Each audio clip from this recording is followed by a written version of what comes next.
Hello అండి. ఈరోజైతే మా వారి ఫ్రెండ్స్ పొంగళ్ళు పెడుతున్నామని ఇన్వైట్ చేస్తే అక్కడికి వెళ్తున్నాము. మాకు దగ్గరలో ఇంత అద్భుతమైన ప్లేస్‌లో ఒక టెంపుల్ ఉందన్న విషయం అక్కడికి వెళ్ళే వరకు నాకసలు తెలీదు. ఈ ప్లేస్ అయితే నిజంగా హెవెన్ ఆన్ ఎర్త్ అని చెప్పొచ్చు. ఈ ప్లేస్ చూసిన తర్వాత అనిపించింది మనకు తెలియకుండానే మన దగ్గరలో ఎన్నో అద్భుతమైన లొకేషన్స్ ఉంటాయి. అవి మనమే గమనించమని జెప్పేసి. ఈ అమ్మవారు అడవిలో ఉంటారండి. అందుకే అడవి చెల్లాతమ్మ అంటారు. ఈ అమ్మవారు అందరి కోరికలు తీరుస్తారనేసి ఇక్కడ వాళ్ళు గట్టిగా నమ్ముతారు. చుట్టూ కొండలు, పెద్ద పెద్ద చెట్లు, చిన్న చిన్న కాలువలతో అసలెంత అద్భుతంగా ఉందో ఈ ప్లేసు. నేను మొదటిసారి వచ్చినా కూడా ఆ అమ్మవారిని చాలా సార్లు వెళ్లి దర్శించుకున్నాననే ఫీలింగ్ కలిగింది. నిజంగా ఆ అమ్మవారు ఎంత కళగా కనిపించారో మేమెళ్ళినప్పుడు చాలా మందే పొంగళ్ళు పెట్టుకోవడానికొచ్చారు.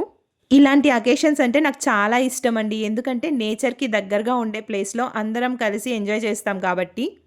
ఈ పక్కనే ఒక చిన్న కాలువ గూడా ఉన్నింది. అందులో బోలెడన్ని చేపలున్నాయి. అందరూ ఎంతో ఖర్చు పెట్టి చేసుకునే ఫిష్ మసాజ్‌ని మేమైతే ఇక్కడ ఫ్రీగానే చేసుకున్నాము. మీకీ ప్లేస్ ఎలా అనిపించింది? అండ్ మీకు కూడా ఫ్యామిలీ అండ్ ఫ్రెండ్స్‌తో ఇలా ఎంజాయ్ చేయడం ఇష్టమా? కామెంట్స్‌లో చెప్పేయండి. బాయ్.